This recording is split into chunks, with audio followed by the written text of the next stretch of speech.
Hola, ¿qué tal? Amigas, amigos televidentes en Extra Plus, un gusto saludarles, darles la bienvenida a esta edición Sumando Vigores, aquí en Extra Plus. Y menciono fuertemente Extra Plus, para dejarlo bastante claro. ¿Usted sabe qué cosas son los patrimonios de este país? ¿Qué se está haciendo por los patrimonios? ¿Dónde encontramos? ¿Quiénes tienen? ¿Cómo? Bueno, un poco sobre esto vamos a conversar en esta edición, especialmente sobre esos patrimonios tangibles que tenemos y que son parte de nuestra identidad, de nuestra cultura, de nuestro ser nicaragüense. Está con nosotros el doctor Rigoberto Navarro Jenny. Él es antropólogo, tiene un doctorado de la Sorbona de París en prehistoria, antropología y arqueología. Muchas gracias por estar con nosotros, doctor. Gracias, Néstor. Me encanta estar con vos y me encanta el título de este programa, porque yo siempre aludo a que tenemos que sumar vigores dispersos. Así es. Y en cuestiones de patrimonio cultural es muy necesario sumar esos vigores dispersos. Y es que tenemos cualquier cantidad de vigores, recursos, etcétera, y a veces nos equivocamos y decimos es que somos pobres. No es cierto, no es cierto, no es cierto. Por el contrario, somos ricos. Un país rico, tenemos una ciudadanía muy rica, porque el conocimiento, la cultura, lo que tenemos, eso es invaluable, total y absolutamente invaluable. Lo que pasa es que a veces lo menospreciamos justamente porque no estamos sumando nuestros vigores. Y porque no lo conocemos. Y porque no los conocemos. Porque en cuestión patrimonial, ¿verdad? El concepto patrimonial, que es un concepto que se usa para los recursos culturales y los recursos naturales, y también para los recursos familiares, ¿verdad?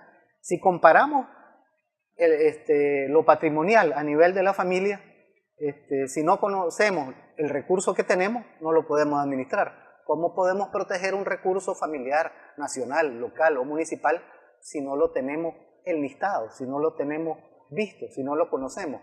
Igual pasa con los recursos naturales y los recursos culturales. Es necesario conocerlos para poder protegerlos. Y ahí es donde en el campo del patrimonio cultural todavía andamos en pañales, porque no conocemos todos nuestros recursos a ese nivel. Sí, sí, pero bueno, se están haciendo esfuerzos, me parece que se están trabajando muchos esfuerzos en esa línea. Justamente antes de empezar el programa hablábamos del decreto 1142, que ya tiene más de 10 años de haberse emitido. Casi 40, que es de 1981. De 1981. No, pero sobre el patrimonio. Sí, la ley de protección al patrimonio es el decreto 1142 de 1981. De 1981. Ha tenido pequeñas reformas, pues, pero sigue siendo la misma ley. 43 años, y eso es la pieza fundamental justamente para poder reconocer nuestro patrimonio y para poderlo empezar a cuidar, además inventariarlo. Es interesante hacer notar que en cuanto a ley de protección al patrimonio, nosotros tenemos una excelente ley. Esta ley de 1981 reforma la ley de 1940 y retoma un solo artículo de la ley de 1940 que tiene que ver con el patrimonio. ¿Sabes cuál es ese único artículo que se conserva en nuestra ley actual? Ajá. Ese artículo que se conserva es el que dice que todo lo que fue hecho por las culturas ancestrales, o sea, las culturas que han desaparecido, es propiedad del Estado. Ese es el único artículo que se conserva de 1940 y que está vigente. Ok. Pero bueno, para poderlo proteger hay que conocerlo, reconocerlo, porque eso es importante. Protegerlo y estudiarlo. Sí, pero empieza por conocerlo y después reconocerlo. Porque no sé, se me ocurre pensar, hoy yo tengo mi taller de alfarería y entonces ya hago una vasija. Esa vasija no necesariamente engrosa el patrimonio nacional.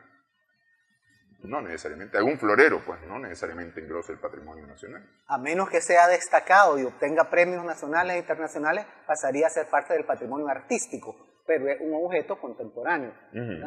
Pero aparte es el patrimonio cultural.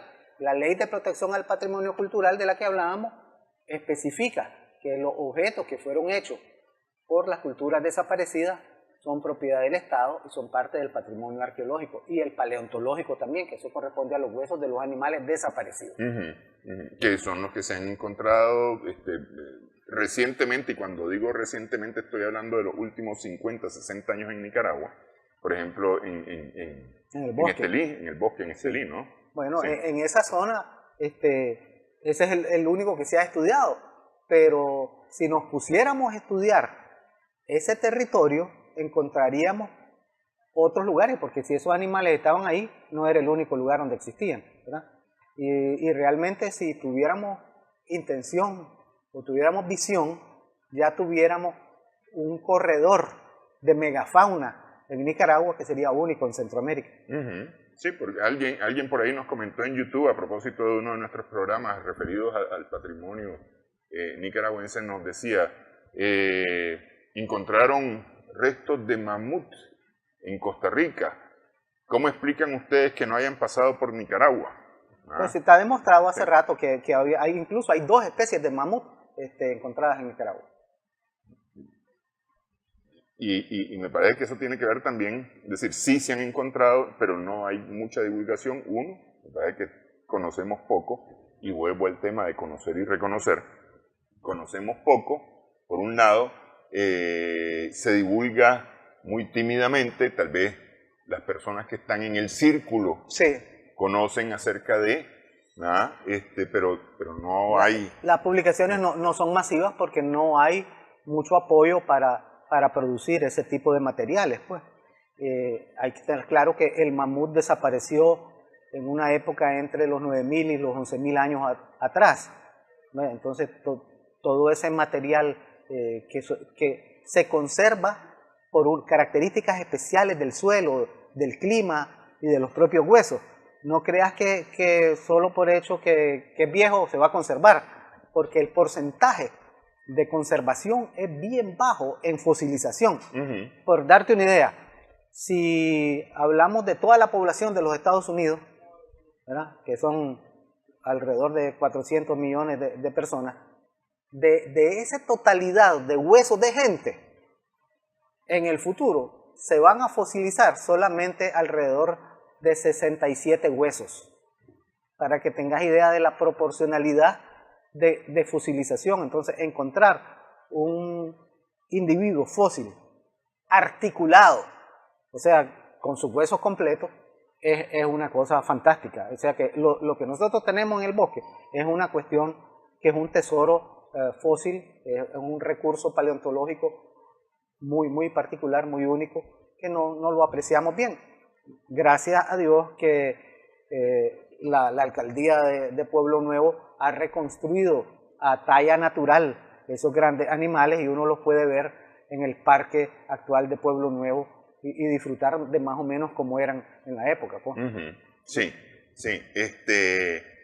Pero bueno, no solamente se trata de los seres vivos ya fosilizados, sino que también tenemos estructuras. Por ejemplo, León Viejo, que digamos es una estructura representativa, las huellas de Cahualinca, que son estructuras representativas, tenemos toda la estatuaria, de Chontales. Y tenemos estructuras piramidales truncadas en algunas zonas montañosas de Chontales y en la zona del Caribe, que todavía no han sido debidamente estudiadas y que alguna gente en internet y en las redes dice que son las más antiguas de América Latina, pero en realidad eso no ha sido demostrado y no hay pruebas para decirlo. Sí, pues esa es una tesis que tiene justamente, conversábamos sobre el doctor Pero Jorge la estructura Espinosa, existe, pues. Sí. Conversábamos sobre el doctor Jorge Espinosa, arqueólogo, justamente, que esa es una hipótesis que él ha tenido. Lo que pasa es que hay que demostrarla, ¿no? La hipótesis hay que demostrarla, acerca de los tiempos de la civilización en Nicaragua, pues, porque de una u otra forma es lo que dice que este tipo de estructura muestra ya o sería muestra de una organización social ya más evolucionada. Pero tenemos además los petroglifos, además de todas las piezas de barro y piedra que tenemos regada por el país. Fíjate todo que eso está regado por el país. El año pasado, los ticos con unos arqueólogos alemanes hicieron unos estudios en la zona, en la cordillera volcánica, y una área grande encontraron una serie de petroglifos y montaron una exposición sobre petroglifos. Y en esa exposición ellos dicen que ese territorio correspondería al segundo lugar en Centroamérica con más cantidad de petroglifos, pero no dicen cuál es el primero. Porque el primero está reconocido a nivel centroamericano y a nivel internacional de que el territorio con mayor distribución de petroglifos es la isla de Ometepe. Y ha sido ampliamente divulgado. Acompañada por la de Zapatera. No, petroglifos hay muy pocos en la isla de Zapatera. Ajá. En Zapatera hay abundante estatuaria. De hecho, yo he documentado 102 esculturas grandes en la isla Zapatera. En Ometepe he documentado 70 esculturas. Entonces, comparamos los 220 kilómetros cuadrados de Ometepe con los 50 kilómetros cuadrados de Zapatera, y hay mucho más, por lo menos se ha encontrado mucho más. La diferencia es que... Está densamente más poblado Zapatera que Ometepe en cuanto a estatuarias. En cuanto a estatuarias, sí. Ajá. Aunque ya no están ahí, ¿verdad? Porque sí. Muchas se movieron. La mayoría de ellas están en el convento San Francisco de la isla Zapatera, aunque se hicieron réplicas en el 2016 y hay ahora en el sitio Son Zapote. ¿Hay estructura en Zapatera para tenerla? No, hicieron réplicas. Un escultor, Vargas de Granada, hizo réplicas financiadas por el Instituto de Turismo y las colocaron al azar en el sitio Son Zapote. Ajá. Sí. Ajá. Ok. Pero básicamente todo esto es pacífico. Sí. Y nos interesa hablar del Caribe, porque el Caribe me parece, tengo yo la percepción que ha sido muy poco estudiado. Pues yo te felicito que tengas la idea de hablar del Caribe, porque el Caribe es un territorio inmenso. Por ejemplo, el Caribe Norte es el departamento más grande de todo Nicaragua. Y ni sabemos eso, porque casi nadie tiene idea de la dimensión del territorio y de la población que hay ahí. Es una población multiétnica, pluricultural, que no es de ahorita, sino de hace miles de años que la gente vive ahí y que comercia con Centroamérica y que comercia con el Caribe y que comercia con Suramérica y que comercia con el centro de Nicaragua y con el Pacífico de Nicaragua. Y eso no es solo de ahorita. Hace miles de años también había un flujo comercial y un flujo de comunicación interesante. Claro que no había carreteras como ahora hay, pero los ríos eran la comunicación, sí. la comunicación más expedita de la época. Ok, vamos a hacer una pausa y vamos a meternos un poco a hablar acerca de esto, el Caribe nicaragüense, la historia que está guardada, escondida en el Caribe nicaragüense, que tiene que ver con la historia de nuestra nación, la historia de nosotros los nicaragüenses. Regresamos en breve.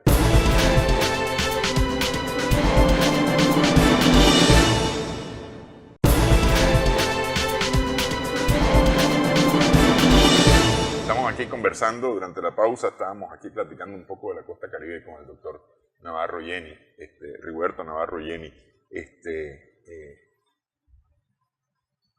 De una u otra forma, y por lo menos viendo esta revista, la muestro aquí rápidamente,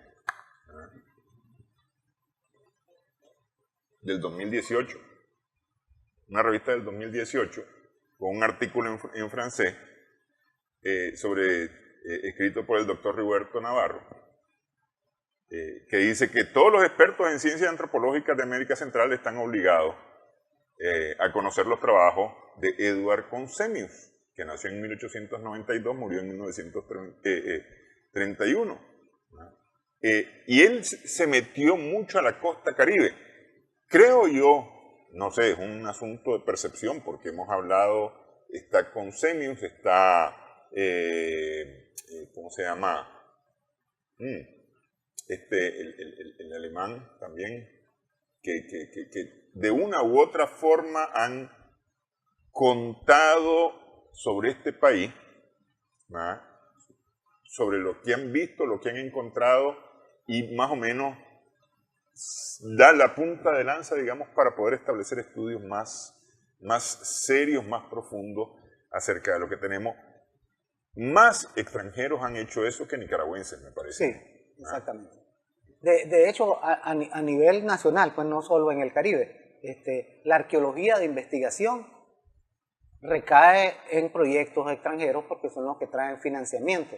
La arqueología aquí es una arqueología administrativa y de rescate, o sea que solo que se esté destruyendo algo corremos a rescatarlo.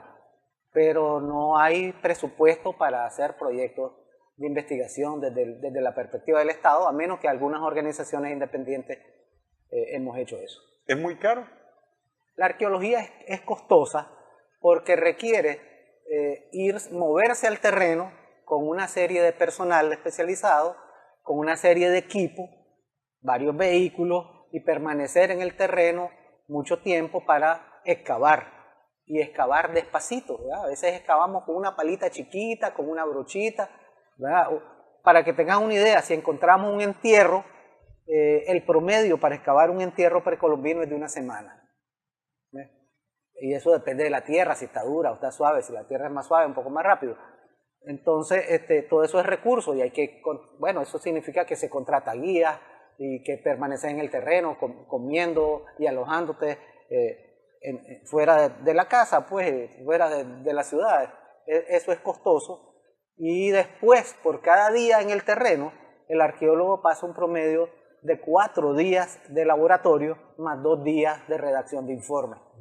Entonces todo eso hay que financiarlo. Y si haces el estudio y no lo publicas, para nada sirve, porque eso duerme en sus laureles en una gaveta de escritorio, o se pierde en la computadora, o se pierde. Sí. Entonces la publicación es costosa y no hay financiamiento para publicar. Entonces en esa línea, pues, para un país con pocos recursos es pobre. Y de hecho la arqueología y la cultura siempre es la cenicienta en todos los países. Usted es de terreno, más que de escritorio. Un arqueólogo no puede ser de terreno, porque entonces estaría viendo solo con un ojo. Hay algunos colegas que dicen, no, es que yo no voy a ir a meterme en una biblioteca porque yo soy arqueólogo de terreno. Pero el trabajo de la arqueología es como el trabajo de la policía de investigación, que tenés que contestar una serie de preguntas. ¿Quién lo hizo? ¿Cómo lo hizo? ¿Cuándo lo hizo? ¿Por qué lo hizo? ¿Y con quién lo hizo? Y eso significa que tenés que ir al terreno, documentar, fotografiar, codificar, meter esas muestras, llevártelas al laboratorio, analizarlas, escribir un informe y luego que tenés ese informe, comparar con lo que tenés en los archivos, con lo que se hizo antes, con lo que se ha investigado previamente. Imagínate que un policía que analice una serie de delitos de campo y no vaya a cotejar con los archivos ese modus operandi, ese tipo de actuar, entonces va a tener una efectividad muchísimo más baja. Igual en arqueología, si vos solo te dedicas a hacer el trabajo de campo y lo publicás, pero no comparás con lo que han hecho otros en Centroamérica, en otra parte, o con los que han estudiado ese sitio previamente, porque es mentira que somos los primeros. Siempre alguien estuvo ahí antes que nosotros, ya sea un guaquero, ya sea un local o un investigador extranjero que llegó 100 años antes o 150 años antes y escribió una nota, ¿verdad? De hecho, por ejemplo, en este momento estoy traduciendo un artículo de 1908 que está escrito en alemán y que nunca había sido publicado en español, y ahí dormía en alemán. Y es un artículo escrito por el cónsul de Austria en Nicaragua en 1907. el hombre encontró unas esculturas en una hacienda y mandó 2 cartas a un arqueólogo en Europa para contarle y eso, y el hombre se murió, y aquel con las 2 cartas que hizo, la presentó en el 16 Congreso Internacional de Americanistas que se dio en Wien, Alemania, y se publicó en las actas del Congreso. Pero aquí nadie sabía que existía ese reporte. ¿Y las estatuarias, las estatuas Las estatuas dice que las vio en una zona que hoy conocemos como Citalapa, que es ahí en lo que hoy es vía el Carmen, ¿no? Ajá, ajá.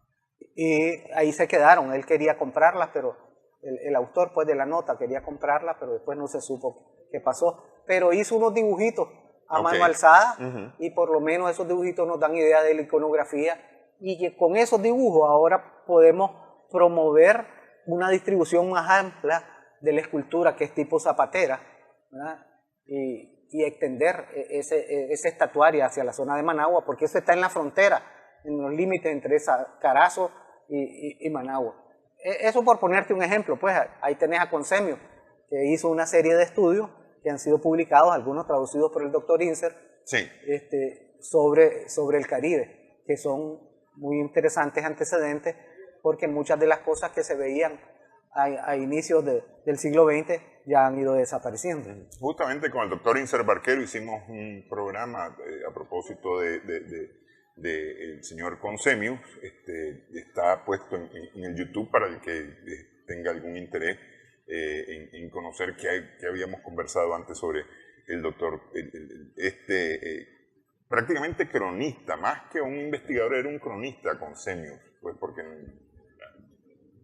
en el desarrollo de la ciencia es que se ha venido construyendo la especialización. Sí. ¿Verdad?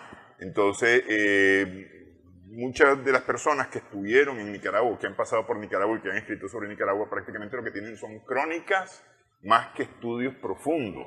Los estudios profundos han venido después. Sí, pero Consemio yo lo pasaría un poco más que un cronista, porque un cronista solo te describe, pero Consemio recogió una cantidad de información, dibujos y fotos que después fue a estudiar y a comparar con los especialistas de la época. Hay que decir que Consemio no era ni bachiller, pero era muy curioso y hablaba varias lenguas. Entonces él aprendió las lenguas nativas y se intercambió mucha información con las etnias locales, los mayangna, los misquitos. Y entonces al hacer esa investigación de biblioteca y consultar con otros especialistas que habían en el mundo en la época, ya pasa de ser un cronista porque realmente hizo un trabajo de investigación y publicó con ayuda, ¿verdad?, de otras personas, publicó varios libros que ahora son un referente y son un aporte importante para la antropología de América Central. Ok. La costa caribe de Nicaragua básicamente ha tenido 2 fuentes de población, es decir, para poblarse, ¿verdad? Por un lado, justamente el movimiento en el Caribe, ¿verdad?, que ha traído gente a tierra, por un lado. Pero principalmente, por lo menos hasta donde yo he entendido, principalmente es población que estaba en el Pacífico que fue empujada hacia la región central y más tarde hacia el Caribe. Eso es lo que yo he entendido, ¿no?, que son esas 2 principales fuentes de población. Eso es más o menos lo que uno vislumbra cuando revisa la literatura, pero creo que pronto va a cambiar eso, porque el Caribe está dando sorpresas, ¿ves? Por ejemplo, hace unos años se reevaluó el sitio que descubrió Jorge Espinosa, que llamó Angie, donde encontró concheros de 8.000 años de antigüedad, y en el 2016, si no me equivoco, se encontró una osamenta de una mujer y está siendo reevaluada en estos momentos por varios estudiosos, y ha sido verificado que esa osamenta es de alrededor de 6.000 años o 7.000 años. Eso significa que tiene más o menos la edad de las huellas de Acahualinca. Entonces estamos hablando de que ahí se pone, te obliga a cambiar esa perspectiva de que las poblaciones permanentes estaban primero aquí y después en la costa atlántica, porque hace 6.000 años eran cazadores, recolectores, o gente que no tenía habitación permanente, probablemente se asentaban cerca de la costa para aprovechar los recursos costeros, y después cuando había mucha lluvia se iban un poco más tierra adentro y se movían en lo que llamamos campamentos temporales. En los estudios que estamos haciendo en el Caribe, estamos revisando una serie de informaciones y encontrando nuevas cosas. Por ejemplo, este mayo que acaba de pasar, pasé un mes en el Caribe y revisé la información arqueológica que existe en los museos y fuimos a evaluar varios sitios en Corn Island y excavamos uno de ellos. Y lo que hasta ahora te puedo decir es que la información se desborda por varios puntos. Por ejemplo, encontramos materiales que tienen que ver con el Caribe. Encontramos cerámica que tiene una influencia caribeña de República Dominicana y de Jamaica. Encontramos iconografía que tiene que ver con Mesoamérica y con Suramérica. Y encontramos restos que son fundamentalmente típicos del centro norte de Nicaragua, en Corn Island. Entonces quiere decir que Corn Island tenía una comunicación no solo con el Pacífico, sino con el centro, con Honduras y Guatemala, con México, con Sudamérica y con el Caribe. Y normalmente hemos creído que estaba ahí como aislada la cosa. Entonces, y ahora, eso en cuanto a relaciones culturales. Y si hablamos de cronología, estamos hablando de presencia de ocupaciones ya permanentes que están en pie y se inician alrededor de hace 3.000 años. Así que ustedes me van a preguntar muy probablemente qué tiene que ver todo esto y por qué se vuelve relevante, pero es que es entender de dónde venimos, cómo hemos resultado ser lo que hoy somos. Porque es decir, al final de cuentas nosotros somos una combinación de todo lo que hemos vivido, somos la suma de todo lo que hemos vivido y todo lo que nos ha antecedido. Nosotros como personas, nosotros como sociedad, como país, como nacionalidad nicaragüense. Vamos a hacer una pausa en esta edición, estamos sumando vigores en Extra Plus.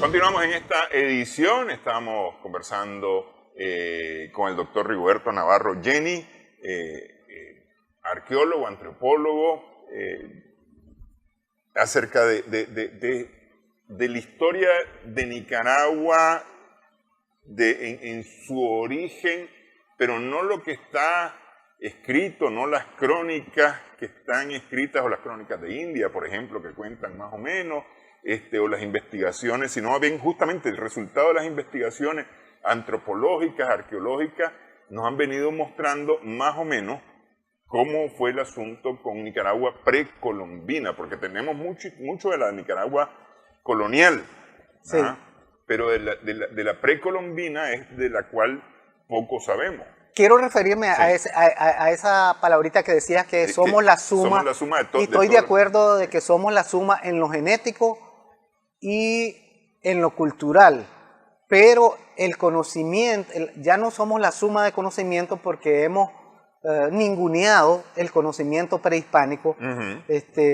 Y por ejemplo, si hay conocimiento de una etnia y por otro lado hay conocimiento europeo, pensamos que no vale el conocimiento de los indígenas porque esto es lo actual y esto es lo moderno y esto es lo... Pero ¿ha habido alguna preocupación? Voy a mencionar un ejemplito. Viene y dice la abuela que lo mejor para esa gripe que está empezando es un tecito de zacate limón, por decir alguna cosa, ¿verdad? Que eso le va a ayudar con las molestias, etcétera, etcétera. Y eso viene de un conocimiento que ella tiene de sus antecesores, ¿verdad? Eso se había perdido porque lo habíamos cambiado por una pastilla. por un antigripal, por decir alguna cosa. Pero tu generación y la mía recuerdan muy bien eso y lo ponen en práctica, pero ya las nuevas generaciones ya no quieren saber de eso. Hay ahorita un esfuerzo por recoger, por lo menos, hablando de las plantas medicinales, recoger las plantas medicinales, entender cómo es que funcionan y promover su uso.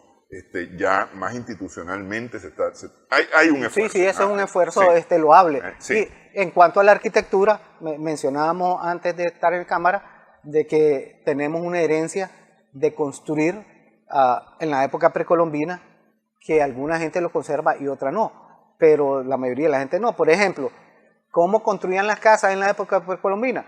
Ponían una estructura de tierra y piedras y encima de esa lomita o de ese montículo o de ese calpul, como dicen en Chontales, construían una casa con material perecedero. Con el tiempo, las varas, la paja y el barro se cae y solo queda la lomita. Y hoy en día, ¿cómo construimos? Hoy en día incluso derrumbamos la lomita antigua para construir en lo plano. ¿Y cuál es la diferencia? Que la lomita, ¿para qué servía la lomita? Para que el agua que cayera encima de la casa se fuera para abajo y no entrara en la casa. Si la casa está arriba, el agua iba a buscar lo plano y no iba a quedar agua en la casa. Y hoy en día botamos la loma para que el agua entre en la casa, no se vaya para otro lado. Así es, la previsión que había acerca de porque además es que ese fue el resultado del conocimiento. Es decir, si yo construyo en plano, la casa se me va a inundar, ok, necesito levantarla, entonces vamos a hacer un montículo, una construcción de esta casa para evitar que se me inunde. Ese conocimiento justamente es el que hoy hemos votado, porque es que dice las nuevas modas de la construcción que hay que construir en plano. Estoy diciendo una... O a nivel de la calle. O a nivel de la calle.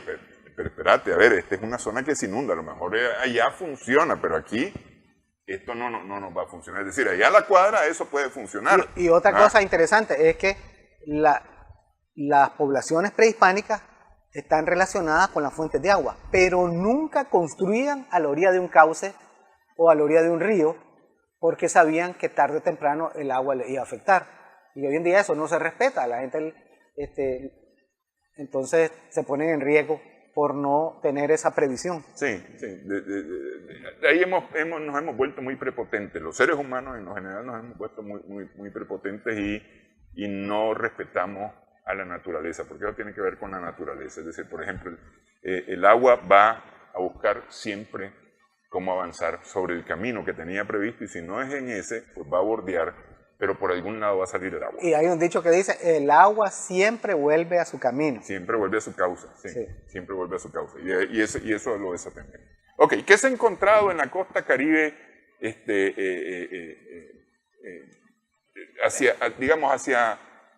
buscando en la frontera entre la costa Caribe y la región central y Pacífico, que ha sido como la más atendida? Están las de Chontales, los montículos de Chontales, por ejemplo. Sí, hay un sitio muy interesante conocido como un Garrobo Grande, donde hay estructuras. La gente le dice que son pirámides, pero en realidad no son pirámides, porque no terminan en ángulo la pirámide, sino que son planas arriba. Por eso el término correcto es estructura piramidal truncada, porque sobre esa planicie de arriba de la estructura, ahí se construye una casa con material perecedero que no se conserva. Ok, así como Garrobo Grande, ¿qué más hemos encontrado ya del lado del Caribe? En la zona, por ejemplo, de Río Blanco, que es zona límite entre el centro norte y el Caribe, me tocó trabajar un sitio enorme que tiene casi 200 montículos, donde hay escultura, hay petroglifos, prácticamente una gran población. También me tocó trabajar algunos sitios en la selva de Bozaguas, donde encontramos petroglifos que tienen piedras grabadas imitando a los glifos mayas. Eso indica que la gente que hizo eso conocía la escritura maya y que intentaron replicarlo. ¿Y cómo sé que es una imitación de la escritura maya y no exactamente una escritura en maya? Porque yo estuve trabajando en México y aprendí la lengua maya, y cuando estuve en Francia aprendí a leer maya. Entonces puedo ver de que intentaron escribir algo, pero no era un... Se parece, pero no es igual. Exactamente. Entonces es lo que se llama, y no solo ahí, se ha encontrado en Honduras lo que se llama pseudoglifo, porque es un intento de glifo, pero no es un verdadero glifo. Estos son viajeros que estuvieron allá, vinieron e intentaron dejar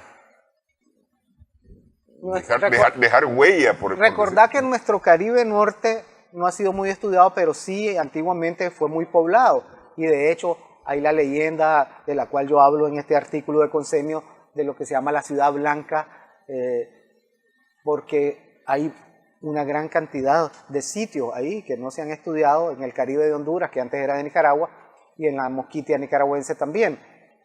Entonces, esa población tenía contacto con los mayas y seguramente imitaron en algún momento dado los glifos mayas y lo dejaron grabado en una piedra de la zona de Bozaguas. Es decir, que puede ser resultado más bien de visitas mayas para acá, más que de viajeros que venían si hubiera del norte. Si hubiera sido un maya que hablara la lengua y escribiera, porque la lengua maya la escribían una élite, que eran los escribanos. No, la gente común y corriente en la época maya no sabía escribir, pero solo eran una cierta gente. Más bien debe haber sido una especie de influencia. Aquí puede mostrar, esa es la piedra que tiene esos dibujos que recuerdan. ¿Que estas son las de Río Blanco? No, esas son las de la zona de Bozaguas. Ajá, sí. En Bozaguá, sí. En Bozaguá. Entonces, y pareciera, pero no es maya. Entonces ahí encontramos cerámica que tiene influencia de la zona de Honduras, y que tiene influencia y que comerciaban con el Caribe y con el centro norte. Son gente que ya estaban hace mucho tiempo ahí, no es que llegaron del norte. Ahora, y si analizamos bien, la iconografía del material más antiguo encontrado en el Pacífico es más sureño, igual que lo que aparece en el Caribe. O sea que la población originaria del territorio de Nicaragua es de influencia sureña. Más bien los mesoamericanos, los chorotegas y los náhuatl llegaron bastante tardíamente, más de 1000 años después. Sí. Sí, porque todo el tiempo hemos hablado que la población del continente americano tiene dos orígenes principales, digamos. Es decir, por un lado, la migración desde el norte, desde el estrecho de Bering hacia el sur, especialmente a través de la costa, de la costa del Pacífico, ¿no? Aunque estos luego hayan ido avanzando hacia el este, es decir, buscando ya, digamos, la parte central del continente. La parte central, quiero decir, yendo hacia el Atlántico, ¿no? Hacia el Atlántico, y en el caso nuestro hacia el Caribe. Y luego tenemos la población desde el sur, que se supone viene de Asia y Oceanía. Y esas son las teorías, ¿no? Que incluso teníamos un intercambio entre América y Oceanía muy importante. Había navegación muy importante entre Sudamérica y Oceanía, ¿no? Sí, es importante relacionar eso de la navegación, porque hoy en día, con la tecnología y las comunicaciones que tenemos, creemos que era imposible que una gente que vivía en el Pacífico o en el norte se comunicara y comerciara y tuviera relaciones de influencia cultural con el Caribe, ¿verdad? Pero si vemos, por ejemplo, en los reportes históricos, ¿verdad? Vemos que que alguna gente entró todavía en canoa por el río San Juan. Sí. En este momento se me viene a la mente un topógrafo alemán que vino en 1848, un poco antes de que existiera la ruta interoceánica de Vanderbilt, y él relata cómo entró navegando desde la desembocadura del río San Juan hasta Granada, y explica que en una embarcación con 4 remeros de cada lado hizo la travesía desde el Caribe por el río San Juan y después sobre el lago de Nicaragua para llegar a Granada. Alexander en 14 días. No, ese es Froebel. Ajá, ok. Okay. Sí. Porque Humboldt es otro de los que ha escrito sobre Nicaragua, o escribió sobre Humboldt Nicaragua. es geógrafo Sí. que el año pasado cumplió 100 años de Sí, eso. sí. Sí.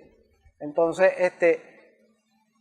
esos indígenas, porque eran indígenas todavía los que hacían esa travesía a remo, en 1848, ahora quiere decir que ya había esa experiencia, ya conocían el territorio, ya sabían navegar y iban navegando y hacían estaciones, pues una estación en Solentiname, una estación en San Carlos, una estación en Ometepe, la última estación era Zapatera para llegar a Granada, 14 días. Es totalmente viable, pues. Sí, ok.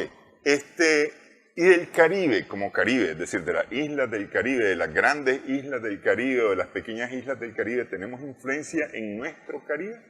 Voy a dejar la pregunta para después de una pausa, regresamos en breve en esta edición. Estamos sumando vigores en Extra Plus.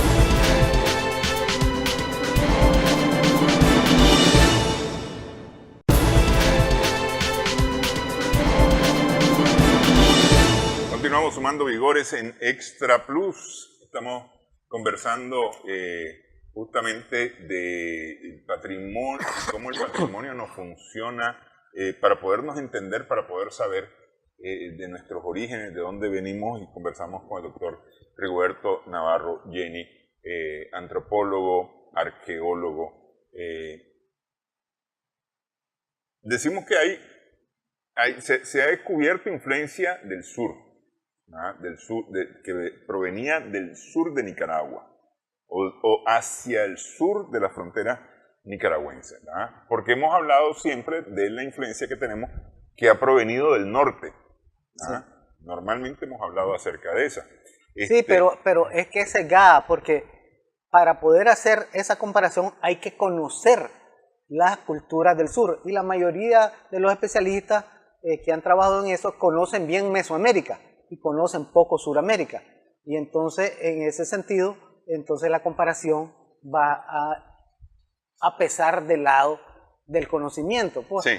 Entonces nosotros estamos en el centro del continente, estamos en medio de dos grandes océanos, con dos grandes lagos en medio y con una cantidad de recursos ilimitados, de recursos naturales que nos da la naturaleza en fauna y flora, y las culturas que han existido a través de milenios han aprovechado esos recursos, ¿verdad? Aunque ahora veamos una selva impenetrable, no quiere decir que nadie ha vivido ahí. Ahí hay restos de ocupaciones antiguas, ¿verdad? De hecho, nosotros no tenemos estudios de lidar como han hecho en Honduras, ¿verdad? Con un avión que lanza un rayo láser y detecta centenares de ocupaciones que después hay que ir a verificar en el terreno con los arqueólogos. Si hiciéramos aquí eso, también tendríamos resultados similares como los que encontramos en la costa caribe de Honduras, ¿no? Entonces, la parte de influencia del sur no está bien documentada. Por ejemplo, se nos dice que las grandes esculturas del Pacífico de Nicaragua son de influencia mesoamericana, o sea, del norte. Pero si vamos a ver las esculturas que hay en Guatemala y en México, tienen mucho el animal como la serpiente y el jaguar, sí, pero no tienen saurios, no hay lagartos. En la iconografía mesoamericana el lagarto es bien escaso, casi nulo, pero en la iconografía suramericana sí hay más. Y nosotros tenemos en las esculturas nuestras una importante presencia de reptiles, de cocodrilos y tortugas en la estatuaria. Entonces, eso no necesariamente dice que viene de México. Eso lo que nos dice es que aquí se fusionó influencia del norte y influencia del sur. Ok. ¿Y qué papel juega la cultura caribeña? Porque Ahora, es decir, está ampliamente demostrado de que había tráfico, había navegación por el Caribe, antes que llegara cualquiera, había navegación en el Caribe, ¿no? Y había intercambio comercial en el Caribe, ¿no? Esto, ¿cómo tenemos referencias de esta influencia Esa es una de las áreas que estamos trabajando en el proyecto de investigación arqueológica de Corn Island. Este año iniciamos las investigaciones del proyecto PANSI, que significa Proyecto de Arqueología del municipio de Corn Island. Y en esta primera temporada encontramos cerámica que es típica del Caribe, porque a diferencia del Pacífico, que es mucha cerámica policroma, con pasta bien cocida, en el Caribe no hay casi nada de cerámica policroma, o por lo menos eso es lo que se creía, aunque también estamos encontrando cerámica policroma. Pero la mayoría es cerámica que está decorada con material modelado y con incisiones. Y ese tipo de incisiones estamos encontrando patrones que se repiten en las islas del Caribe, en Dominicana y en Jamaica. Eso pues estamos empezando a encontrar eso y vamos a documentar eso y hacer comparaciones. Y en ese sentido, con eso se puede demostrar que había un intercambio de material o por lo menos un intercambio de ideas, porque a veces si es muy pesado un objeto, no lo vas a venir cargando en una navegación, pero si traes la idea, vos lo reproducís a donde llegás, porque trabaja el barro local con esa misma idea. Y en comportamientos, no sé, es decir, lo que pasa es que cuando nos ponemos a pensar en el Caribe, estamos pensando en el Caribe hoy, ¿ah? Un Caribe que durante la época colonial fue llenado justamente por el tráfico de esclavos que venían de África, ¿ah? Y entonces pensamos en ese Caribe que está africanizado de una u otra forma. Muy interesante. Y que perdió a su población originaria. Pero ese comentario es muy interesante, pero hay que ponerle la otra etapa de eso. Y es que esos esclavos no solamente eran negros, sino que muchos esclavos de Jamaica eran indígenas del Caribe Nica que se los llevaban los piratas a vender.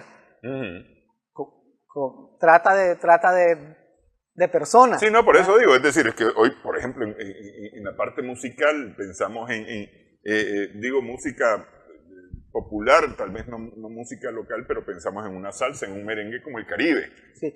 De hecho, los académicos tienen consenso en que los cúcaras, que es una de las poblaciones ancestrales del Caribe, de ahí viene el nombre de Cucarajil, que habitaban Corn Island, parte de la zona del Río Grande de Matagalpa y la zona de Bluefield, desaparecieron.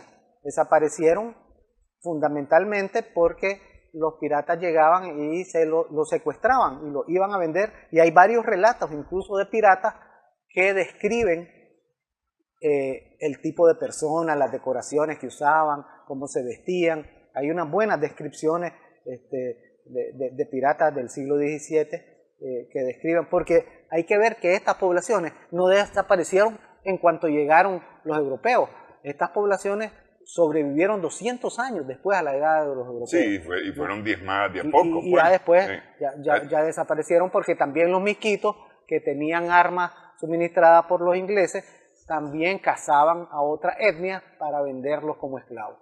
Claro, pero yo estaba pensando más en la influencia precolonial, pues porque la verdad es que, decía yo, hay evidencia de que sí hubo intercambios y comercios en el Caribe, en todo el Caribe, incluyendo las costas caribeñas de Centroamérica y de Sudamérica, Sí. pues Colombia, Venezuela. A nivel continental está demostrado que los arahuacos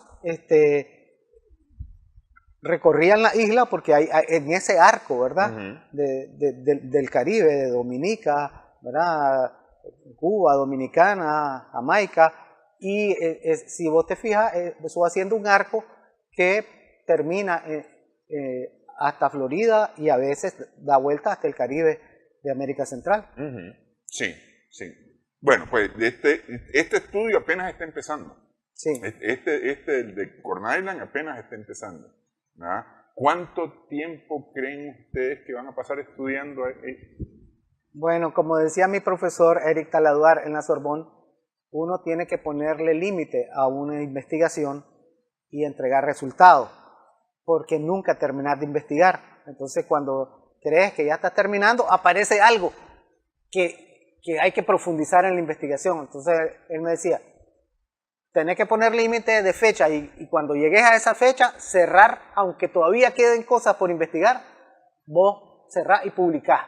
Porque si no, nunca y el resto va para la siguiente investigación. Exactamente, o para el que te sigue a vos. Porque si no, nunca terminás. Y no avanza la ciencia porque publicando es que compartís información y se retroalimentan las investigaciones locales e internacionales. Entonces, esta es una investigación que está programada para 3 o 4 años. Lo más puede aumentar un año más, pero cada año se van haciendo informes y luego se van haciendo escritos, publicaciones y obviamente luego se tiene que convertir en un libro. Pues. De hecho, yo como subdirector del proyecto, me incluyeron en este proyecto que es financiado por la Universidad de Vanderbilt, porque yo llevo años haciendo algunos trabajos en la costa Caribe y porque estoy preparando un libro sobre el municipio de Corn Island, un libro de historia, que tiene que ver con la arqueología, y porque ya hice inicialmente varios artículos sobre el patrimonio terrestre y subacuático de Corn Island. Bueno, que aquí estamos hablando solo de patrimonio terrestre, pero Corn Island tiene un patrimonio sumergido muy importante, que eso es como para hacer otro programa. Ese nos da el pretexto para volver a platicar. Me parece muy bien. Quiero agradecerle la platicada de hoy, ya el tiempo nos comió y ya por lo menos tenemos tema para nuestra siguiente platicada, todo ese patrimonio subacuático, del cual, si del otro hablamos poco, es casi nulo. Sí, antes de irme quisiera agradecerte y decirte que entre las cosas que hemos descubierto en esta primera temporada, hemos identificado la vasija cerámica precolombina de mayor dimensión de todo el Caribe de Nicaragua. Y además localizamos y rescatamos de una pala mecánica que estaba alterando un sitio la única pieza completa de Corn Island que existe hasta ahora. ¿Qué cosa es esa pieza? Es una vasija, es una ollita que tiene decorado con material en sobrerelieve. Vamos a hablar de eso también en un siguiente programa. Quiero agradecerle. Ahora que tocamos las islas de Barlovento, que son las islas que están en el extremo del Caribe, prácticamente sobre las costas de América del Sur, pues el lunes están siendo azotadas por los vientos del primer huracán de la temporada, Beryl, que muy rápidamente pasó de un disturbio tropical a tormenta tropical y 24 horas más tarde era un huracán de categoría 1 y rápidamente durante la noche evolucionó hasta categoría 4.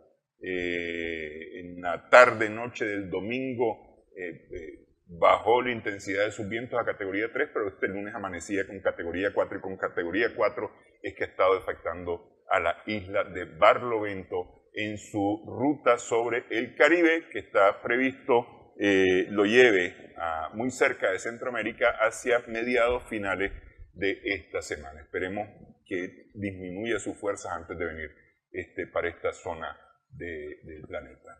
Gracias por su atención, sumando vigores en Extra Plus.